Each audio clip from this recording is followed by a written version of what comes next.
Now, I for one am intent on continuing to the east. What is there to be found in the east? Nidhogg's lair, the Eyrie, is said to lie in that direction.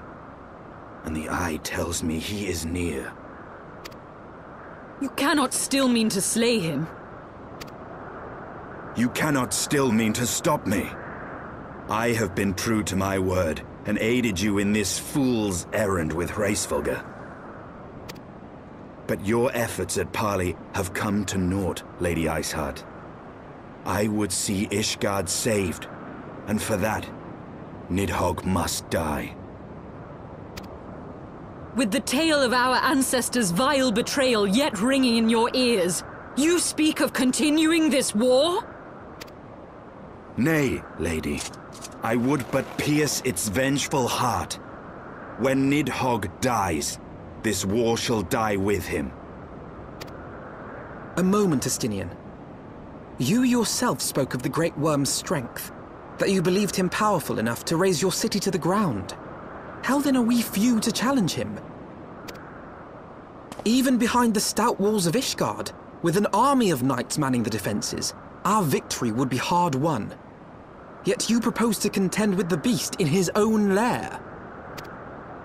In close combat, this will afford us an advantage. And with two Azure Dragoons working in unison, who can say what might be possible?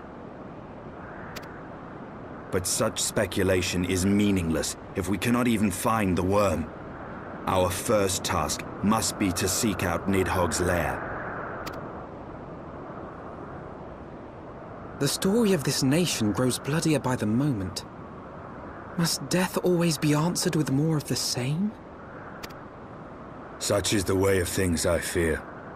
I shall consider it a miracle if mine armor is not stained crimson ere this conflict is ended.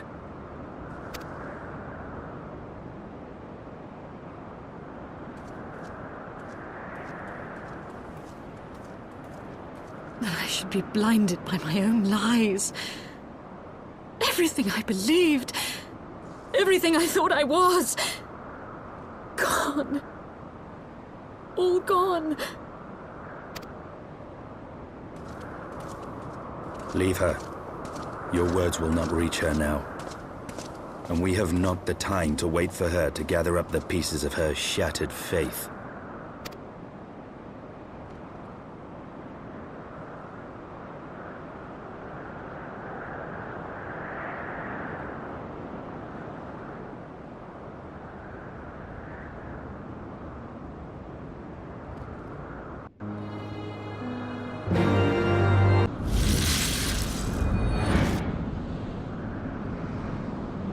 Is that it?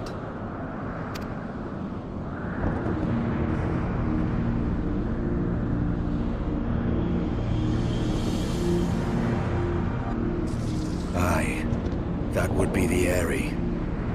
I feel Nidhogg's presence through the eye, his caustic hatred gnawing at my soul. 'Twould seem the death of his consort has put him on guard. Mark how he wards his lair with tempestuous winds. A similar barrier once barred our entrance to the primal Garuda's domain, until we discovered the means by which it could be penetrated.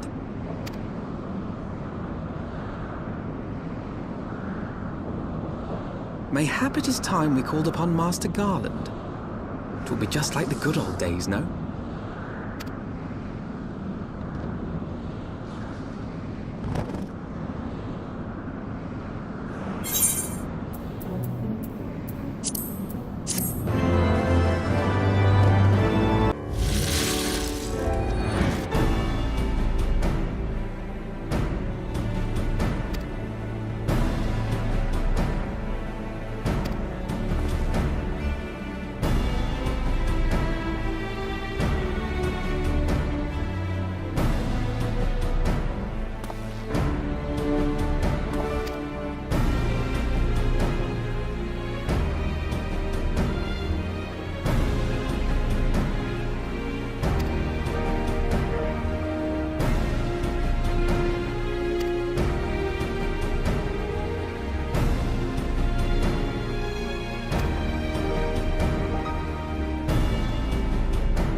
eyes upon our latest and greatest feat of engineering.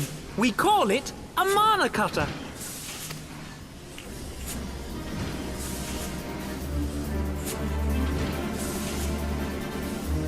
After you put down Gaius, Wedge and me struck out on our own for a bit, and started work on the successor to the tiny Bronco. Impressive little thing, isn't she? My talent for ship design has plainly rubbed off on them.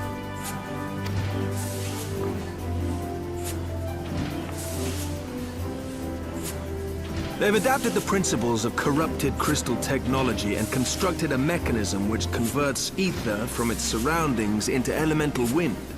Said wind is then harnessed by the specially engineered sails, providing the craft with propulsion and lift. All in all, a most elegant solution. I'm actually a little upset that I didn't think of it myself. The design does, however, come with one small flaw. The energy conversion ratio is bloody awful. To generate enough power to get you off the ground, you need to be in an area awash with predominantly wind-aspected ether. In other words, there are a few places you can fly, lots of places you can't. The new Ishgardian airship hasn't left the boys much time for tinkering, meaning it may be a while before this particular project takes off. If you'll forgive the pun.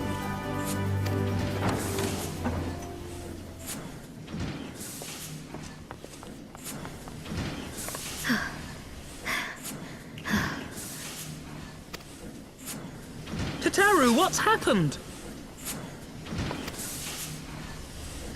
I've been looking all over for you. There's been word from Aldar. It's about Her Grace, the Sultana.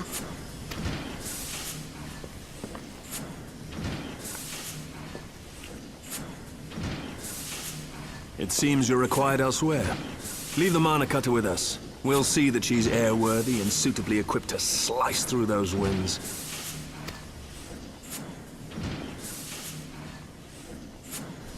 You, meanwhile, should concentrate on providing Raoban and the Sultana whatever help they need.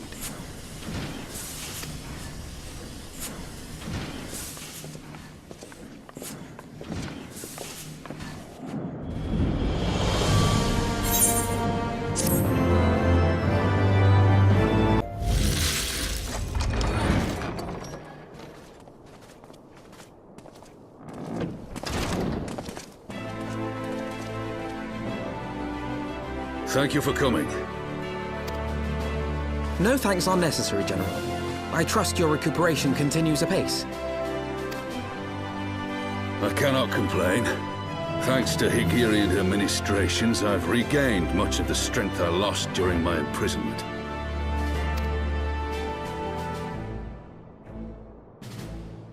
I gather you have made progress in the search for Her Grace. Aye, some good fortune at last. A few days past, Dulala informed us that a sizable shipment of alchemical supplies had been delivered to the palace.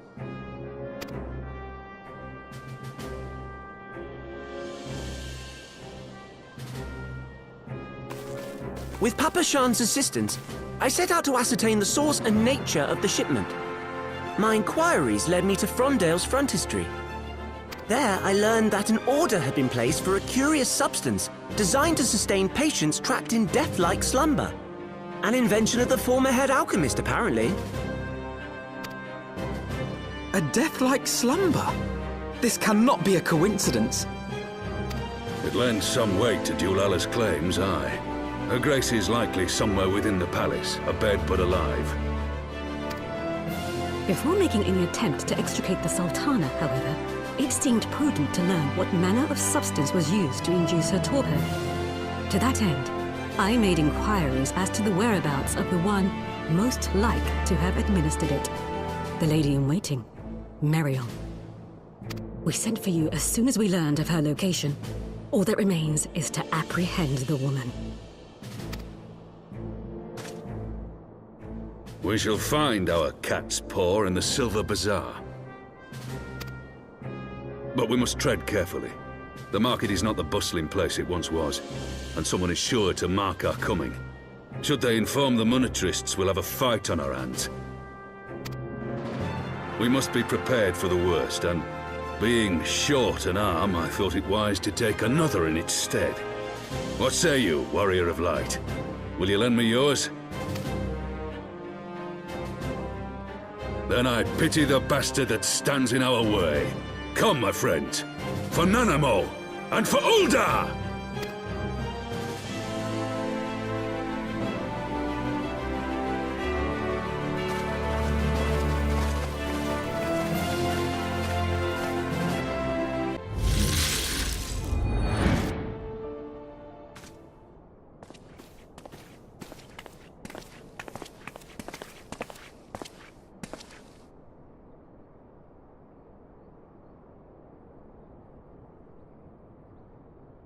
You are Meriel, the Sultana's former lady-in-waiting?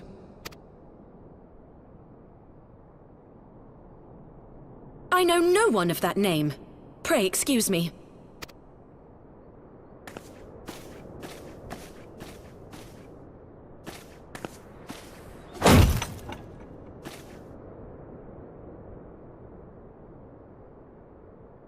General Alden!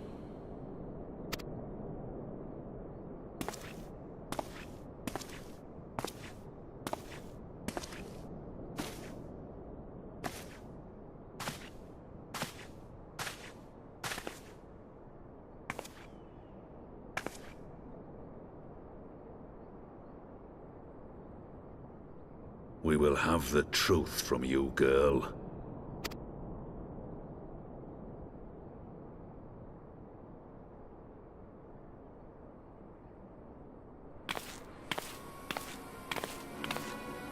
Mayhap it would be better coming from me.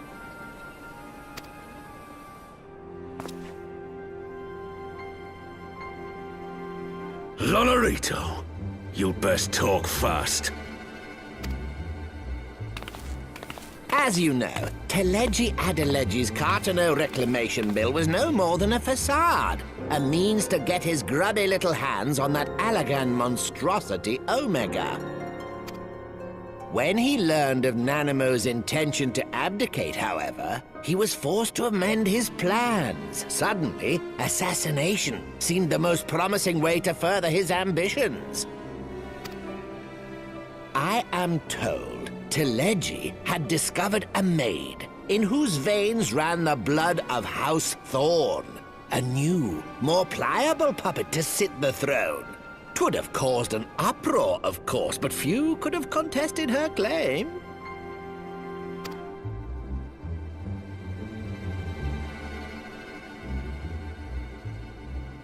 'Twas plain that Teleji's wild machinations had outgrown our ability to control them.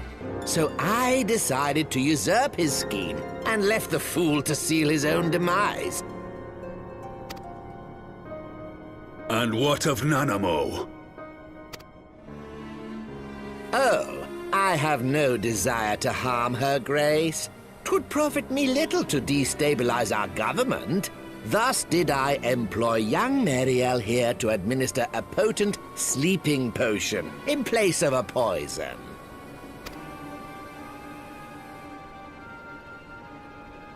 You should know, General, that your dear friend Ilberd was fully aware of my plan.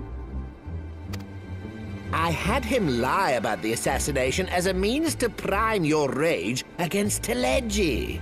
We weren't entirely sure how you would react, but things went rather better than expected.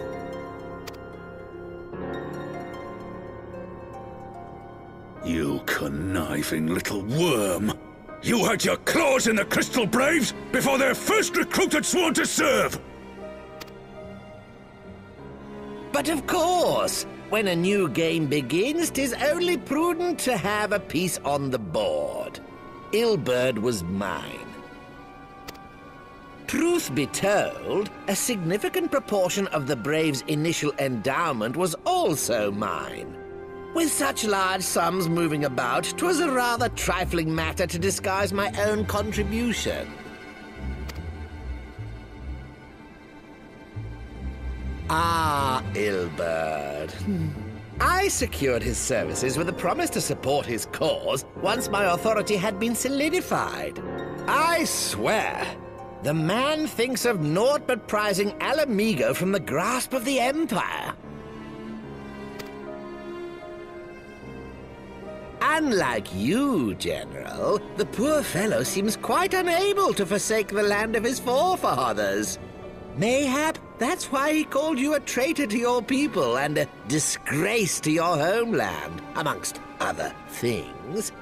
What was it he always compared you to? Oh, yes, an overgrown lapdog begging for scraps at the Sultana's table. Oh, how we laughed. Alas, Ilbird's entertaining little outbursts eventually gave way to wearisome tirades, and the zealous brute became rather unruly. I had no wish to see you executed, you understand, but he would not take no for an answer. Rest assured, his employment with me has long since ended. Which brings us neatly to the present. What say you, General? Both you and the Sultana are alive. We have one corpse and one fugitive, and preparations have been made to restore your good name. Shall we cry quits and start again with a blank ledger? The hells we will! Do you honestly expect me to forgive and forget? After all you've done? You're guilty of high treason! Stay your blade, Master Aldin. You yourself are not innocent. Or have you forgotten your own crime in executing Teleji Adeleji without trial? Though you acted out of loyalty to the Sultana, such deeds are in violation of both the word and spirit of the law.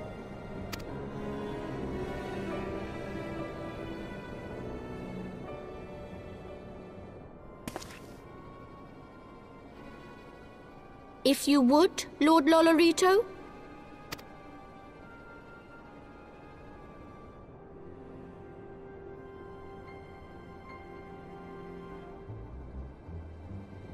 This potion will wake the Sultana from her slumber. Consider it a gesture of conciliation. You will find her grace resting comfortably within her private chambers. Should you doubt my word, I shall willingly accompany you to the palace as your hostage.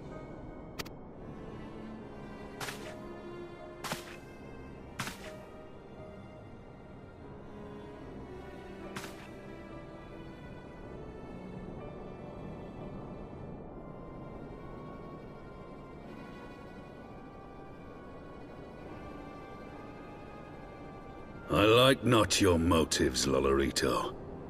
But you saved the Sultana's life, and for that, you have my gratitude.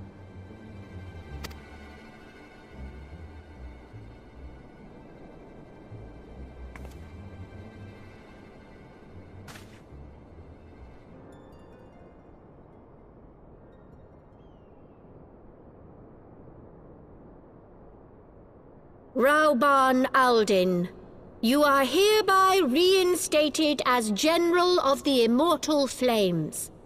The citizens of Uldar shall once more be united under Nanamo Ulnamo, and together we shall usher in a new age of prosperity.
I was having the longest dream.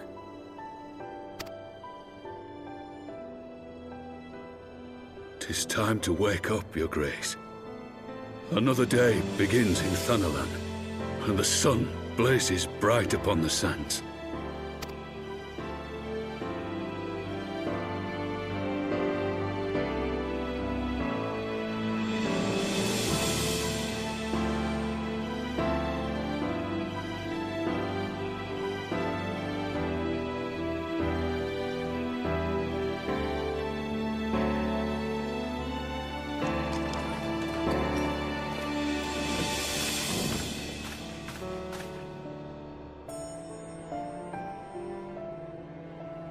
Her Grace is awoken. The palace physician assures me she is none the worse for her slumber.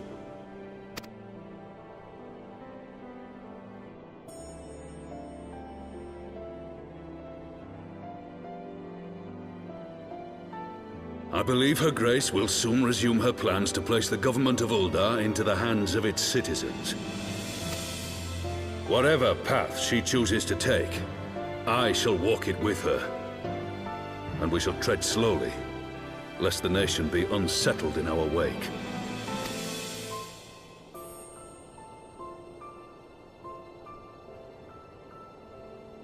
Her Grace's compassion is a shining beacon to us all.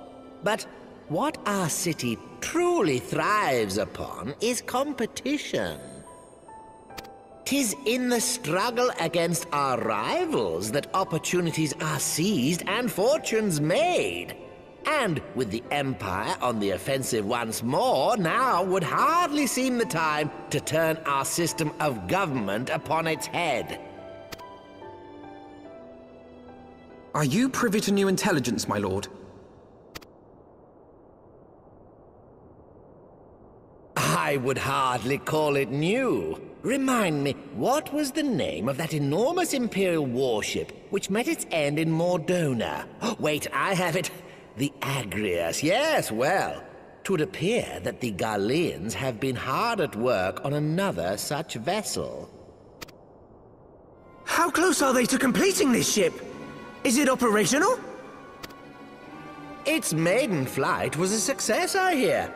I should imagine Emperor Varys is eager to see how it performs in battle. My lords and lady, I move that it is time to repair the damage caused by Teleji Adeleji and prepare our great nation to repel the Empire once more.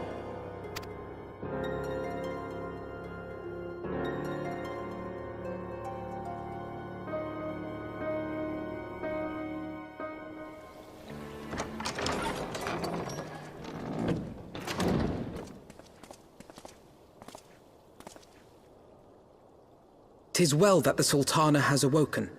The Syndicate yet needs to put its house in order, but 'twould seem the worst of the confusion has passed. Uldar has taken control of its future, and I must do the same.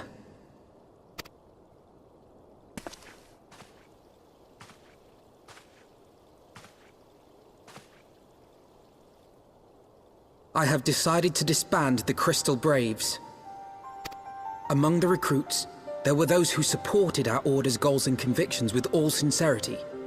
'Tis my hope that these loyal men and women will choose to remain our allies in the battles to come. As for those who sided with the traitor, Ilberd, they shall be hunted down and held to account for their crimes. It is my earnest hope that they will surrender themselves peaceably when the time comes, though I think it unlikely. Ah, my all-conquering Crystal Braves. The model army meant to pave the way for a single unified Grand Company of Eorzea. That so high an ideal should be brought so low. I need not tell you how deeply the betrayal stung me. Yet I see now that it was mine own naivety and pride which allowed the Braves to fall prey to corruption. As ever, it is to your own shining example that I turn for inspiration. Like you, I mean to stand firm in the face of hardship, and give mine all for the cause. Let us resume the search for our missing comrades, that we might come together to shine the light of dawn across the realm once more. The role of Crystal Brave Commander suited me ill, and I shall play it no longer. Henceforth, I shall be no more or less than Alphino, proud member of the Scions.